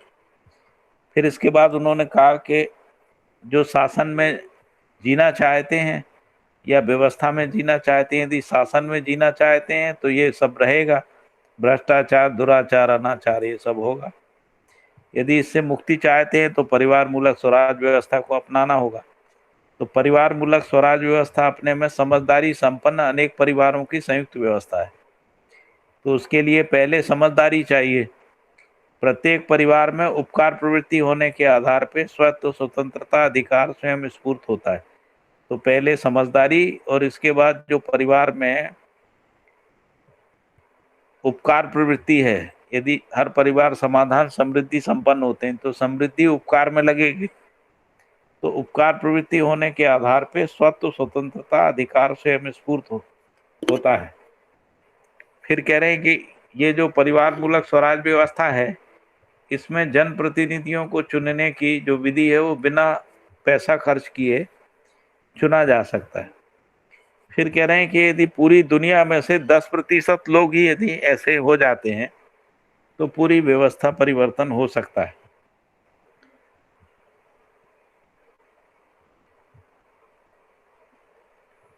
तो इस पे भी वो कह रहे हैं कि इस पे बहुत सघन संवाद की जरूरत है, परामर्श की जरूरत है, चर्चा करने की जरूरत है। फिर कह रहे हैं कि मानव को समझदार होना आवश्यक है, हर नर नारी समझदार होना चाहते हैं। समझदारी के लिए वस्तु जो है लोक सम्मुख प्रस्तुत हो गई है, जो मध्य दर्शन से अस्तित्ववाद है। इसके आधार पे मानवीय शिक्षा का प्रारूप लोकमानस के लिए अर्पित हुआ है। ये सभी विधा को जनचर्चा में लाकर निष्कर्ष निकालना और स्वयं स्फूर्त विधि से अपनाना सारी दरिद्रता से छुटकारा है। तो यहाँ बेसिकली मानवीय शिक्षा का प्रारूप डिस्कस नहीं कर रहे हैं। जो मानवीय शिक्षा का प्रारूप बाबा जी ने दिया है उसकी आवश्यकता को और उसके आधार पे क्या व्यवस्था आ सकती है, उसकी आवश्यकता को, उसके लिए किस तरीके की तैयारियों की जरूरत है, किस प्रकार की चर्चा की जरूरत है, उसको यहाँ पर डिस्कस कर रहे हैं ना। फिर अगले पैराग्राफ में है कि दरिद्रता का जो तात्पर्य है बौद्धिक रूप में समझदारी में विपन्नता और भौतिक समृद्धि में विपन्नता, समाधानित होने में विपन्नता, वर्तमान में विश्वास में विपन्नता, सह अस्तित्व में विपन्नता, व्यवस्था में भागीदारी में विपन्नता, उत्पादन कार्य करने में विपन्नता, न्याय सुरक्षा में विपन्नता, स्वास्थ्य संयम में विपन्नता, उपकार कार्यों में विपन्नता, ये सभी विपन्नताएं मानव को दरिद्र बनाने में समर्थ हैं। तो बाबा जी ने दरिद्रता को काफी फैला दिया है ना। तो वो कह रहे हैं कि वैचारिक दरिद्रता भी है और व्यवहारिक दरिद्रताएं भी हैं और व्यवस्थागत दरिद्रताएं भी हैं, है ना। जैसे बौद्धिक रूप में समझदारी से विपन्नता, भौतिक समृद्धि की विपन्नता, इसी कारण गरीबी है। समाधान होने में विपन्नता, इसीलिए ढेर सारी समस्याएं हैं। वर्तमान में विश्वास में विपन्नता, इसीलिए पूरे मानव संसार में भय व्याप्त है। सह अस्तित्व में विपन्नता, इसीलिए समुदाय चेतना के रूप में युद्ध मानसिकता फैली हुई है। व्यवस्था में भागीदारी में विपन्नता, उत्पादन कार्य में विपन्नता, न्याय सुरक्षा, स्वास्थ्य संयम, उपकार कार्यों में, ये सब विपन्नताएं मानव को दरिद्र बनाने में समर्थ हैं। इन सभी प्रकार की विपन्नताओं से मुक्ति समझदारी से ही है। विपन्नताएं दरिद्रता का द्योतक हैं। हर मानव समझदारी पूर्वक इन विपन्नताओं से मुक्त होता है। संपूर्ण क्लेश दुख से मुक्त होना स्वाभाविक है। इतना ही नहीं, मानव भ्रमवश जितने भी प्रकार से गलती अपराध करता है, इन सब का निराकरण समझदारी से होता है। अतएव समझदारी हर मानव के स्वर्णिम भविष्य का सफल भविष्य एवं सफल वर्तमान का स्रोत है। तो कह रहे हैं कि इन दरिद्रताओं से निकलने के लिए समझदारी चाहिए। समझदारी से ही जो है क्लेश मुक्ति होती है। मानव भ्रमवश जितने भी गलती अपराध किए उनका निराकरण समझदारी से होता है। अतः समझदारी हर मानव में स्वर्णिम भविष्य का, सफल भविष्य का और सफल वर्तमान का स्रोत है। इस पर जन विचार आवश्यक है। फिर आगे लिखा है, संपन्नता हर व्यक्ति चाहता है, हर नर नारी चाहता है।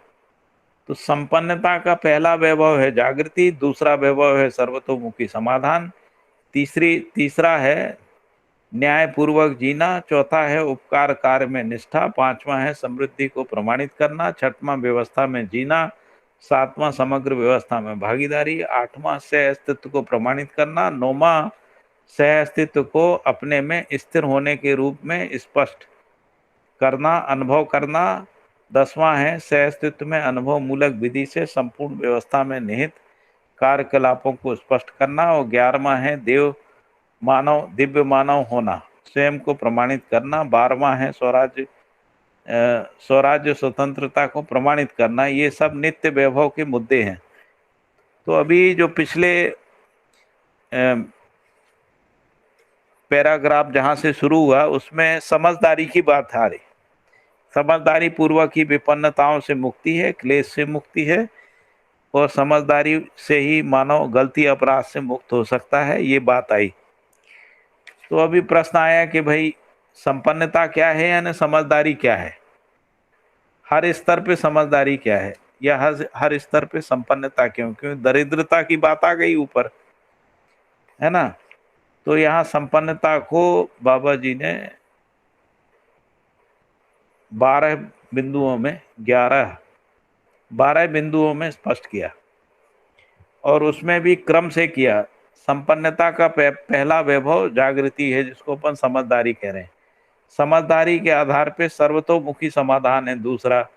सर्वतोमुखी समाधान होने से परिवार और परिवार समूह में न्यायपूर्वक जीना, न्यायपूर्वक जीने से समृद्धि सुनिश्चित होगी। तो उपकार कार्य में निष्ठा, उपकार कार्य में निष्ठा होने से समृद्धि को प्रमाणित करना बनेगा।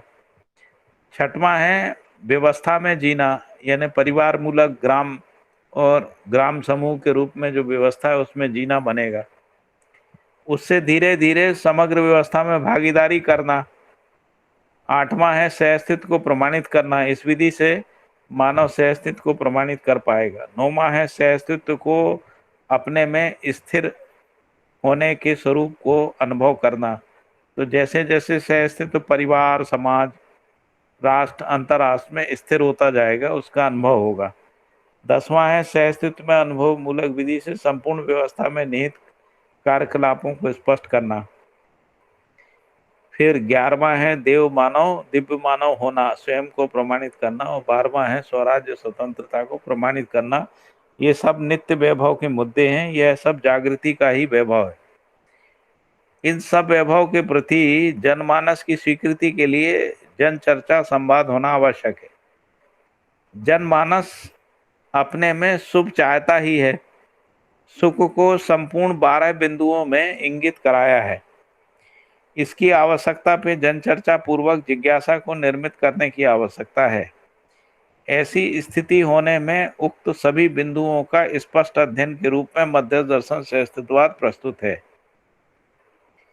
फिर आगे कह रहे हैं कि हर मानव अपने वैभव को पहचान कराना चाहता ही है। इस क्रम में स्वयं वैभवशाली होना आवश्यक है। विपन्नता से संपन्नता की ओर मानव प्रवृत्ति की आवश्यकता है। संपन्नता को ब्रह्मवश सुविधा संग्रह मान चुके हैं, जबकि जीवन जागृति सर्वोपरि संपन्नता है।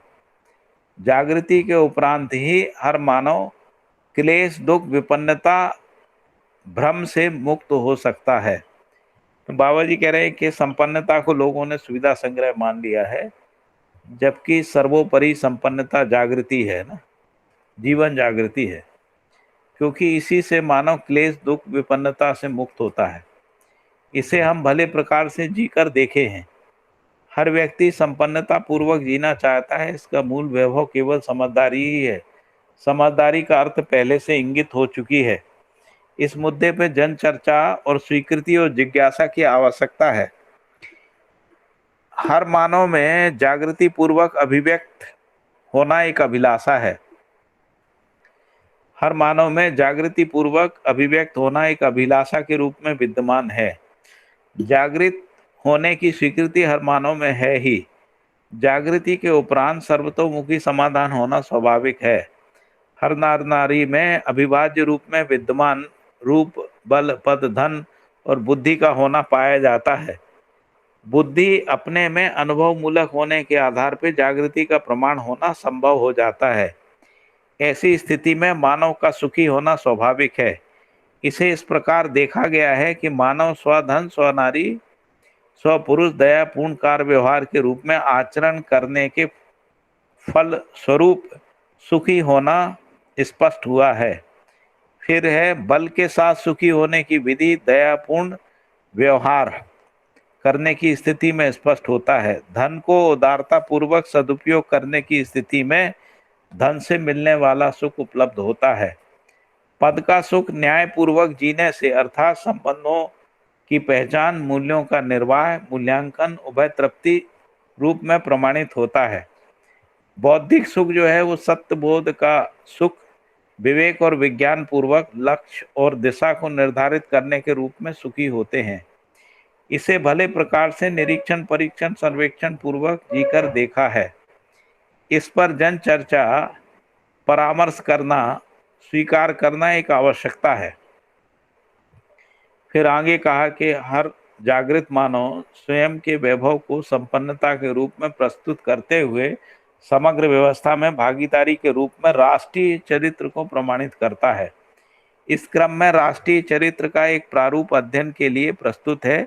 इस पर जन चर्चा अवश्यंभावी है। तो राष्ट्रीय चरित्र का प्रारूप,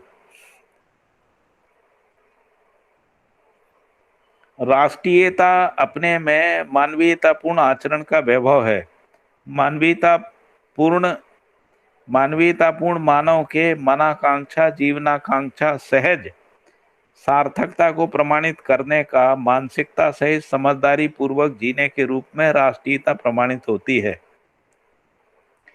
प्रमाणित होने के क्रम में ही स्वतंत्रता और स्वराज्य स्पष्ट हो जाता है। स्वराज्य का तात्पर्य स्व का वैभव, अर्थात हर मानव अपने वैभव की अभिव्यक्ति संप्रेषणा प्रकाशन सहित पहचान कराना करना और उसका सदा मूल्यांकन करते रहना ही स्वयं के वैभव का अर्थ है। स्ववैभव ही हर मानव का स्वत्व है। इसे त्वा के नाम से इंगित कराया गया है। इस विधि से मानवत्व ही सर्व मानव वैभव का राष्ट्रीयता और स्वतंत्रता स्वराज्य का प्रमाण है। यह राष्ट्रीयता के लिए आवश्यकीय ज्ञान विज्ञान से अस्तित्ववादी विधि से कर्तलगत होता है। कर्तलगत का तात्पर्य है मानव स्वत्व में समा जाता है।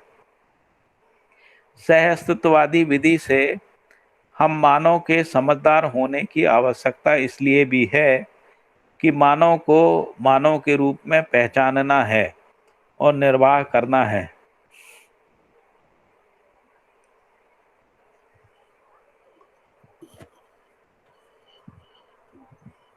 सहअस्तित्ववादी विधि से हम मानव के समझदार होने की आवश्यकता इसलिए भी है कि मानव को मानव के रूप में पहचानना है या निर्वाह करना है।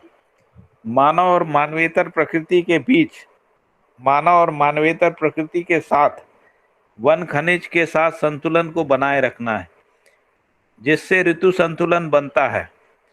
इन दोनों आशयों के लिए सहअस्तित्ववादी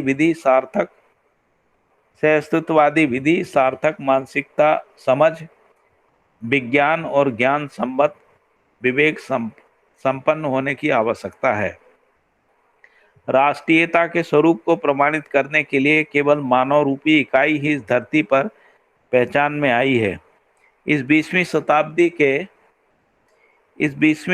शताब्दी के समाप्त होने तक मानव परंपरा अनेक समुदाय, अनेक राज्य, अनेक राष्ट्र के रूप में द्रष्टव्य है। जो समुदाय जिस देश या भूभाग में रहता है उसका अथवा उस सीमागत भूखंड को राष्ट्र राज्य मान लेते हैं। इसी का नाम सीमा है। इसकी सुरक्षा की परिकल्पना हर समुदाय कर चुका है। इसी के साथ उसी सीमा क्षेत्र में रहने वाले राष्ट्रीयता के समर्थक रहे हैं, अर्थात सीमा सुरक्षा के समर्थक रहे हैं। इसी के साथ उस क्षेत्र में रहने वाले सब व्यक्ति निश्चित संस्कृति सभ्यता के प्रति निष्ठा रखने वाले होंगे। हर राज्य राष्ट्र के सभी और पड़ोसी देश राज्य या राष्ट्र होना स्वाभाविक है। अभी तक यही मान्यता है।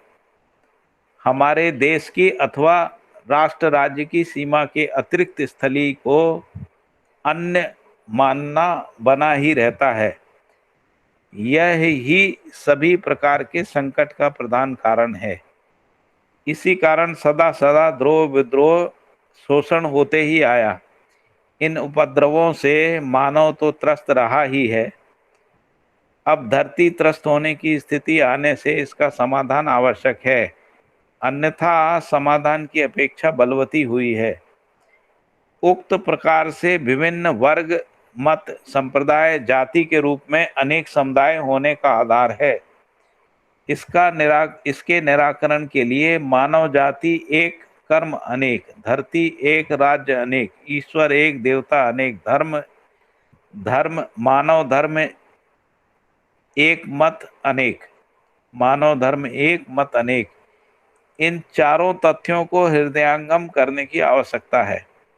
मानव जाति एक, कर्म अनेक, धरती एक, राज्य अनेक, ईश्वर एक, देवता अनेक, मानव धर्म एक, मत अनेक। इन चारों तथ्यों को हृदयंगम करने की आवश्यकता है। इन तथ्यों को ध्यान में लाने के लिए मध्य दर्शन से अस्तित्ववाद प्रस्तुत हुआ है। इसके पहले विचारधारा दो स्वरूपों में उपलब्ध हुई थी, एक भौतिकवाद और दूसरा आदर्शवाद। इन दोनों विचारधाराओं ने मानव को प्रमाण का आधार नहीं माना, जबकि मानव ही प्रमाण होना आवश्यक है। आदर्शवाद ने किताब को प्रमाण माना है, किताब को पढ़कर सुनाना ही विद्वता माना गया। भौतिकवाद ने यंत्र को प्रमाण माना है।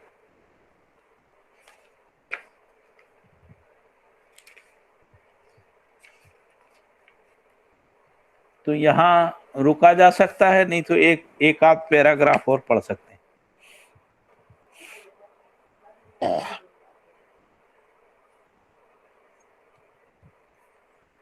सुनीता पानी देना।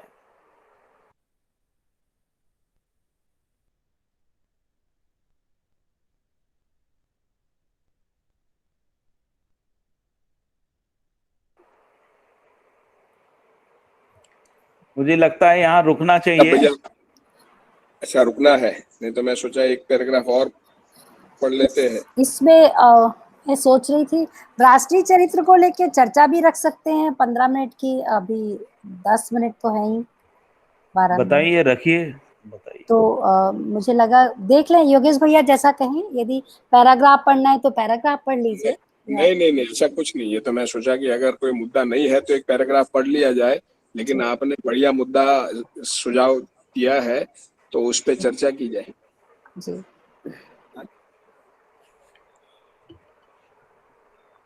तो भैया राष्ट्रीय मुद्दे पर, राष्ट्रीय चरित्र के मुद्दे पर चर्चा करते हैं। बताइए, बोलिए।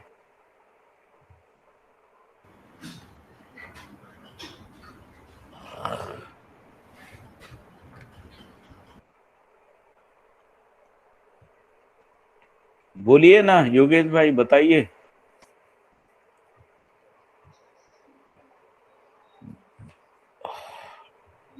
हाँ सुनीता बहन, प्रश्न क्या था? जी, मैंने कहा राष्ट्रीय चरित्र का प्रारूप लेकर ही ये पूरा मतलब चैप्टर है जो आगे चल रहा है। हाँ, तो इसको लेके एक बार चर्चा कर ली जाए, हम सब इसको क्या मानते हैं, ठीक बात बाबा है। जी कह रहे हैं ना, उसकी स्पष्टता भी साथ बने तो ठीक रहेगा। क्या सोचते हैं, जैसा आप लोग कहें? नहीं, ठीक बात है। इसमें आपका क्या कहना है?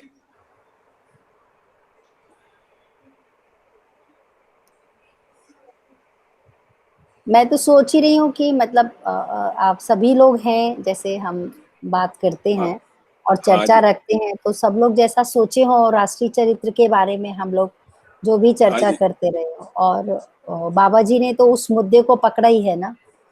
ठीक बात है। जो उन्होंने अपना प्रश्न उभरे थे उसमें भी उन्होंने यही कहा था ना कि जो भारतीय संविधान में राष्ट्रीय चरित्र के लिए एक वाक्य नहीं मिला, तो वो क्या चीज है, किस चीज पे हम लोग उसको क्या मानते हैं, ऐसा स्पष्टता बनना मुझे लगता है ठीक रहे। हाँ, ठीक रहेगा, बिल्कुल। तो सुरेंद्र भैया आप शुरू करें, कुछ प्रश्न बनाएं, या कैसे आप सोचते हैं, या कैसा करना चाहिए? मैं कुछ कहूँ इसमें? जी भैया, आप कहें। हाँ जी, है ना। तो मैं जैसे इसको समझा हूँ, या तो मुझे जैसा जो है ये दिख रहा है, राष्ट्रीय चरित्र माने, अब यहाँ देखो, एक तो मध्यस्थ दर्शन में पूरी धरती को भी राष्ट्र के रूप में बताया है ना। लेकिन मुझे लगता है यहाँ जो है ये भारत के संदर्भ में ही जो है राष्ट्र की बात हो रही है। ठीक बात है भैया? नहीं भैया, राष्ट्रीय चरित्र की बात, या ये पूरी धरती के संदर्भ में? पूरी धरती के संदर्भ में हो रही है, बल्कि उन्होंने कहा है कि जब भी हम किसी एक सीमा की बात करते हैं ना, हाँ तो अभी जो भी हम जिसको राष्ट्रीयता बोल रहे हैं वो किसी न किसी सीमा, स्टेट नेशन की बात कर रहे हैं। ठीक बात है। तो उन्होंने कहा कि ये जितने भी स्टेट नेशन हैं, हाँ जी, तो जैसे मान लीजिए भारत एक स्टेट नेशन है, तो उसके उसके अंदर रहने की जो सभ्यता संस्कृति उसको राष्ट्रीयता बोल रहे हैं ना। हाँ हाँ हाँ, तो ऐसा। लेकिन हाँ लेकिन इसके चारों ओर जो दूसरे स्टेट नेशन हैं, हाँ जी, वो भी अपनी अपनी संस्कृति सभ्यता को राष्ट्रीयता कह रहे हैं। ठीक और बात है। इसी को वो कह रहे हैं कि यही तो मूल संकट है, क्योंकि राष्ट्रीयता पूरी एक होना चाहिए, पूरी पृथ्वी पे एक होना चाहिए। यदि वो एक नहीं होती है हाँ, तो उस स्थिति में संघर्ष, युद्ध, लड़ाई झगड़े, द्रोह विद्रोह, शोषण, उपद्रव ये सब बने रहेंगे। बने रहेंगे। तो वो कह रहे हैं कि इनके बने रहने के कारण से अभी इतना उपद्रव बढ़ गया है ना, कि अब इसके समाधान की आवश्यकता बलवती हो गई, क्योंकि ठीक अगर बात, अभी नहीं होता है तो ये धरती बर्बाद हो जाएगी। उस जगह बिल्कुल। पे आ गए हम। तो तो इसलिए जो राष्ट्रीय चरित्र के जो 4 आधार उन्होंने बताए हैं, वो कह हाँ रहे जी, हैं कि वो क्या हो सकते हैं। तो पहला बोला है मानव जाति एक, कर्म अनेक। तो अभी क्या है, मानव जाति धर्म, जाति, वर्ग, संप्रदाय, मत, पंथ इन सब में बटी है। भाषा भाषा, स्टेट नेशन, ये सब प्रकार के इसमें बटी हुई है। तो इसलिए मानव जाति एक है ही नहीं, है ना। तो मानव जाति यदि एक नहीं होती तो राष्ट्रीय चरित्र नहीं बन सकता है। फिर कह रहे हैं धरती एक, यदि ये मान्यता आती है कि धरती एक है ना, तो अभी जो जल, हवा, जमीन, इन सब का जो बंटवारा हुआ है ना, जैसे समुद्र का बंटवारा है, हवा का बंटवारा है ना, कि हमारे देश के ऊपर जो वायुमंडल है इस पे जो है हमारा अधिकार है। यदि कोई दूसरा इसमें कुछ करेगा तो वो हस्तक्षेप होगा। तो धरती को जो हमने टुकड़े टुकड़े में बांट दिया है, और वो टुकड़े टुकड़े में बांटने का आधार क्या है, तो मानव अनेक है ना। मानव धर्म, जाति, संप्रदाय, मत, पंथ, स्टेट नेशन में, है ना, राज्य राज्य में बटा हुआ। उसी के आधार पे धरती जो है अनेक हो गई, क्योंकि खंड खंड टुकड़े टुकड़े में हो गई।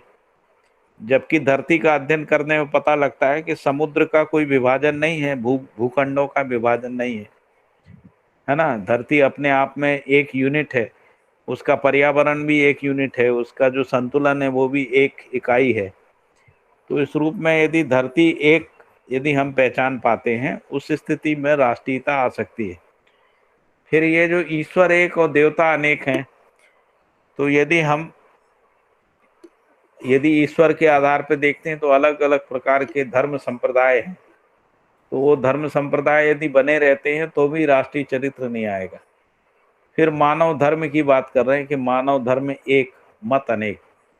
तो मानव धर्म के रूप में एक मानव धर्म को पहचानना पड़ेगा, चाहे भले ही उसको व्यक्त करने के मत अनेक हों, तब जाके राष्ट्रीय चरित्र जो है वो आ सकता है। वो कह रहे हैं कि ये 4 चीजें जो हैं उसकी बुनियाद है। इसी बुनियाद पे राष्ट्रीय चरित्र नाम की चीज जो है वो पहचानी जा सकती है, क्योंकि इसके आधार पे जो सभ्यता, संस्कृति, विधि व्यवस्था होगी वही सार्वभौमिक हो सकती है, यूनिवर्सल हो सकती है। तो यदि यूनिवर्सलिटी के बिना हम कोई राष्ट्रीय चरित्र की बात करते हैं तो वो फिर किसी समुदाय की सीमा में ही जाता है। और समुदाय की सीमा है तो समुदाय की सीमा की सुरक्षा है। समुदाय सीमा की सुरक्षा है तो आर्मी है, क्योंकि फिर आपको सेना चाहिए, सेना है तो हथियार चाहिए, हथियार है और सेना है तो उसके लिए उत्पादन का अधिकांश भाग उसी में लगेगा। तो जो मानव के विकास के लिए चाहिए वो सारी समृद्धि उधर लग जाएगी। और इस प्रकार से जो दूसरे जो स्टेट नेशन है वो भी ऐसा ही करेंगे। उस स्थिति में जहां विपन्नता होगी वहां अपराध या आतंक जन्म लेगा। तो उसके कारण से द्रोह विद्रोह शोषण के कुचक्र में हम फंसे ही रहेंगे, है ना। द्रोह विद्रोह शोषण युद्ध हिंसा का कुचक्र जो है उसमें फंसे ही हुआ है, अभी जो है हम सब फंसे हुए हैं उसमें। तो इसलिए जो मानव की जागृति के लिए और मानव में जो विकास के लिए, गुणात्मक विकास के लिए जो ताकत लगना थी, वो सारी की सारी ताकत लड़ने में लग गई है ना, हिंसा में लगी है, द्वेष में लगी है, विरोध में लगी। इसलिए राष्ट्रीय चरित्र कोई पहचानने में नहीं आ रहा।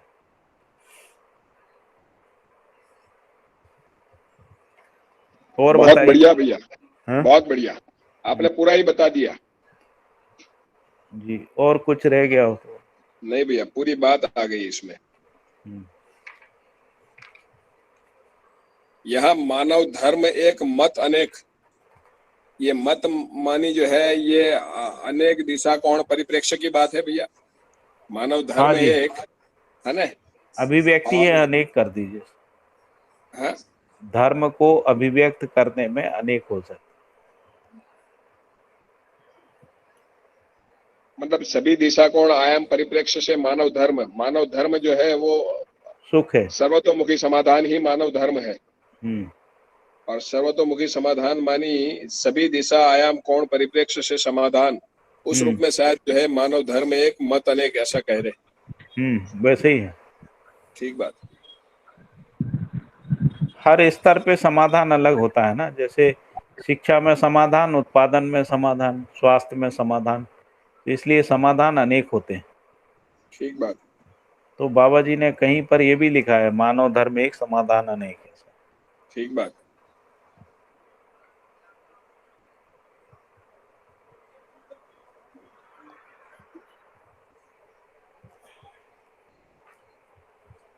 और बताइए, और कोई मुद्दा बताइए सुनीता बहन, आप कुछ और बोलना चाहते?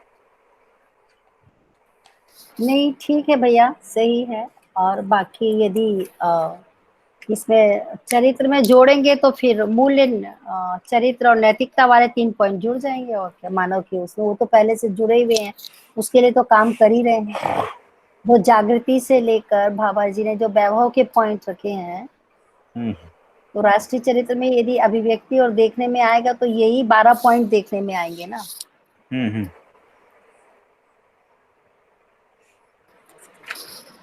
मूल्य, चरित्र, नैतिकता। और नहीं, इसके अलावा जो हमने अभी आपने पीछे पैराग्राफ में 12 पॉइंट पढ़े थे वैभव हाँ, के, हाँ, वैभव के साथ जीने, तो उसमें जागृति से लेकर स्वतंत्रता और स्वराज तक के जितने पॉइंट हैं, हाँ, उन्हीं के साथ जीना ही वो चरित्र होगा, वो सब मानव का एक जैसा ही होगा। तो इसीलिए आप उसमें एक रूपता देख सकते हैं ना।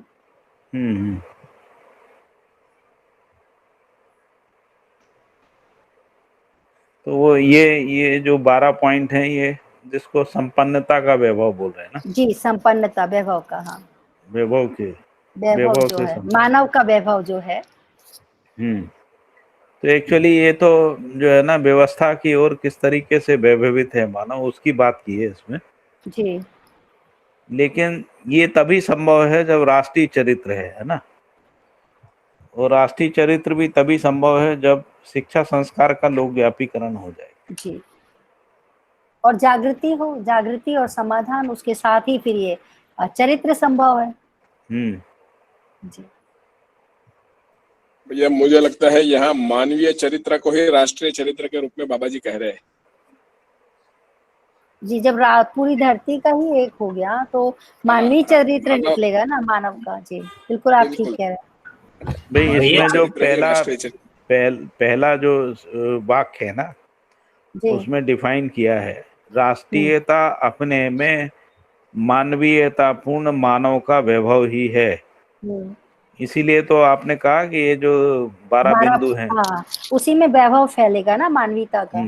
फिर आगे लिखा है मानवीयता पूर्ण मानव, मानवीयता पूर्ण मानव के मानवाकांक्षा, जीवनाकांक्षा, सहज सार्थकता को प्रमाणित करने का मानसिकता सहित समझदारी पूर्वक जीने के रूप में राष्ट्रीयता प्रमाणित होती है, ऐसा लिखा। जी जी। तो इसमें क्या है कि मानवीयतापूर्ण मानव, यानी जिसको अपन भ्रमित मानव नहीं कह रहे हैं ना, भ्रमित मानव से मानवीयतापूर्ण मानव हो गया, देव मानव, जागृत मानव, मानव चेतना को ही, मानव चेतना संपन्नता। हाँ जी, है ना। तो ऐसे मानव के मानवाकांक्षा है ना समाधान समृद्धि, जी जीवनाकांक्षा यानी सुख शांति संतोष, जी सहज सार्थकता को यानी इन दोनों को समाधान समृद्धि अभय सहस्तित्व और सुख शांति संतोष आनंद सहज सार्थकता को प्रमाणित करने की मानसिकता, जी जो मानव मानसिकता है जिसको अपन कह रहे हैं, सही समझदारी पूर्वक जीने के रूप में, जिसको अपन मानसिकता समझदारी पूर्वक जीना यानी मानवीय आचरण जी के रूप में राष्ट्रीयता प्रमाणित होती है। जी। और वही लिखा है आगे, प्रमाणित होने के क्रम में ही स्वतंत्रता और स्वराज स्पष्ट हो जाता है। तो उसमें वही जागृति, पूरा मानवीयतापूर्ण जो वैभव है उसके साथ से यहाँ तक का जो 12 पॉइंट पूरे स्पष्ट हो जाएंगे ना राष्ट्रीयता में। यानी न्याय निर्वाह की निरंतरता के रूप में जी स्वतंत्रता है, जी और अखंड समाज जब न्याय निर्वाह निरंतरता के साथ जीता है तो तभी वो स्वराज, सार्वभौम व्यवस्था में भागीदारी के रूप में स्वराज जो स्पष्ट होता है। स्वराज है। हाँ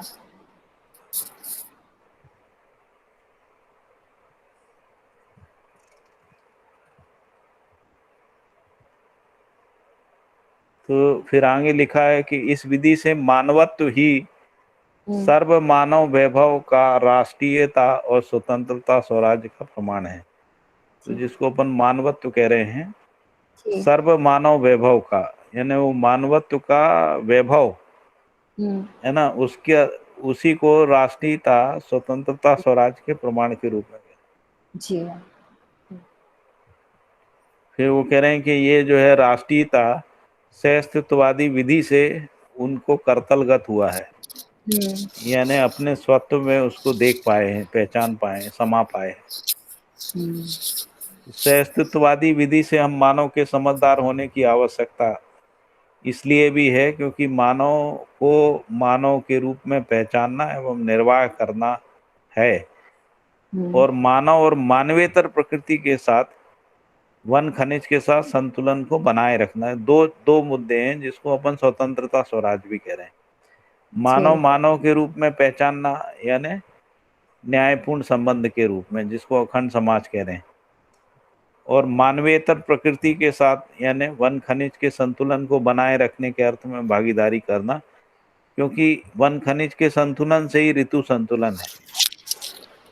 इन दोनों आशयों के साथ सहस्तित्व विधि से सार्थक मानसिकता यानी समझ, विज्ञान और ज्ञान सम्मत विवेक संपन्न होने की आवश्यकता है।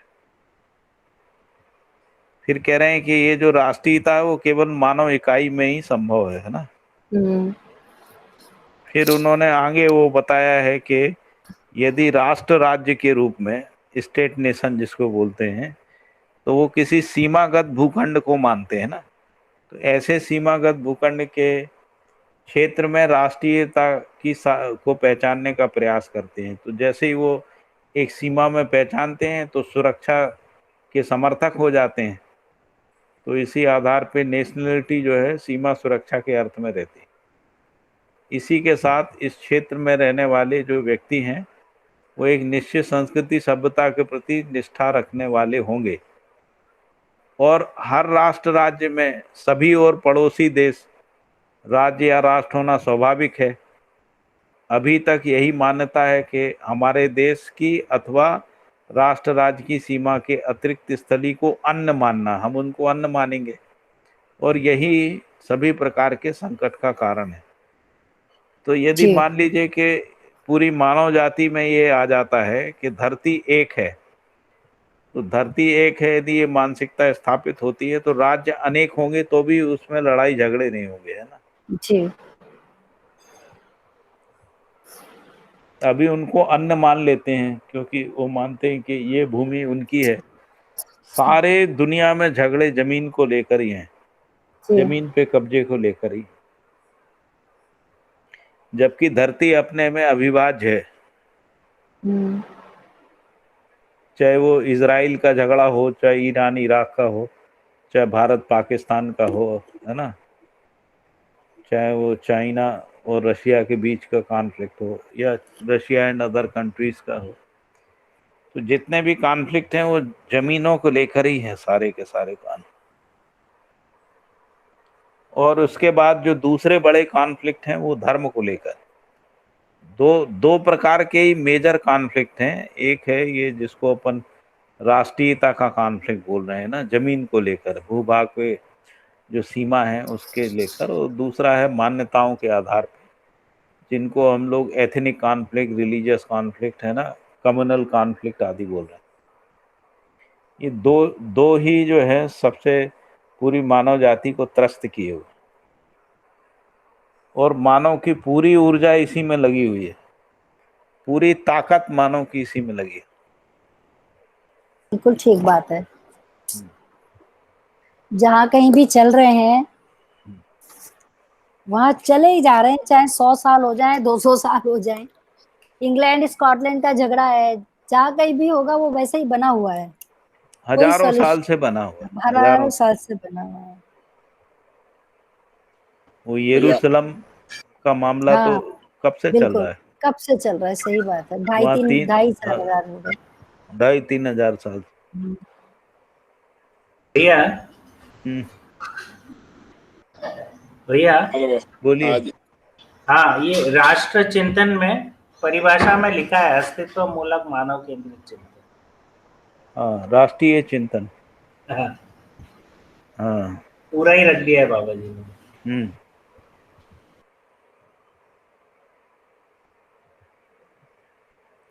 तो मानव को अखंडता अविभाज्यता में पहचानना, धरती को अखंडता अविभाज्यता में पहचानना, है ना, सहअस्तित्व को अखंडता अविभाज्यता में पहचानना, धर्म को अखंडता अविभाज्यता में पहचानना, यही मुद्दा है मूल रूप से। क्योंकि राष्ट्रीयता जो है ना, अखंडता और उसकी अक्षुण्णता के रूप में है। तो अखंडता और अक्षुण्णता तभी रहेगी जब धरती एक के अर्थ में हम लोग राष्ट्रीयता को पहचानेंगे। क्योंकि कोई भी राष्ट्र की सीमा अखंड अक्षुण्ण नहीं रहती है। दुनिया में जितने भी राष्ट्र बने हैं उनमें कोई ना कोई हर जगह सीमा विवाद हैं। किसी ने किसी की जमीन पे कब्जा कर लिया है, किसी की जमीन हत्या ली है, कोई कब्जा करना चाहता है, आदि आदि। और ये कब्जा करना एक ही विधि से नहीं होता है, आर्मी की विधि से, दूसरी विधि भी होती हैं। जैसे हम कठपुतली सरकारें बना देते हैं,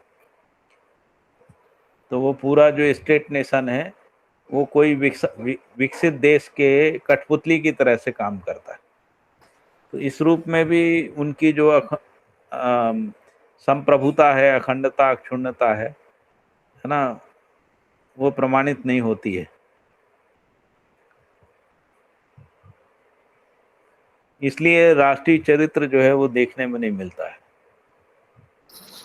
और जिसको राष्ट्रीयता बोल रहे हैं वो राष्ट्रीयता प्रमाणित नहीं होती।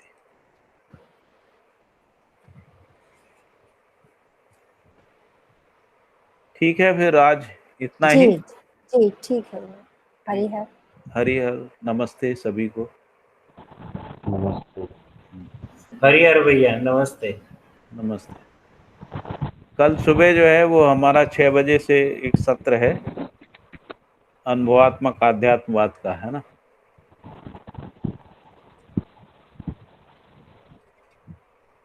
हाँ भैया ठीक है। आपका कौन सा चैप्टर है भैया? अनुभवात्मक आध्यात्मवाद का अध्याय 2। अच्छा अच्छा, ठीक वो आने वाले 5 दिन तक है लगातार। बढ़िया, ठीक है। 30-32 पेज का अध्याय है वो, जी उसको पूरा करना है। अच्छा, आप एक बार उसको मुझे पीडीएफ भेज देंगे क्या? पीडीएफ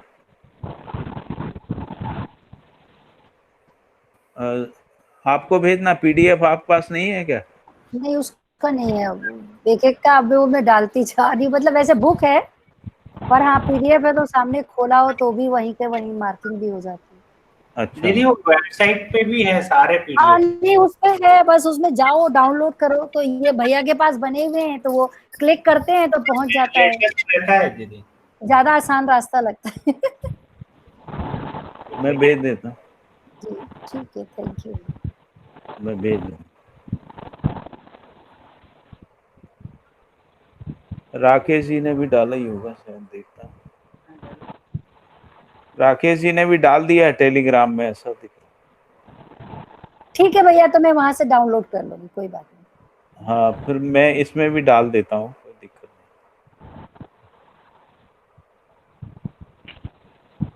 ठीक है भैया, हरिहर। हरिहर हरिहर हरिहर। सभी को हरिहर, सभी को नमस्ते। हरिहर भैया, सभी को हरिहर। हरिहर कहाँ डाल रहे हैं?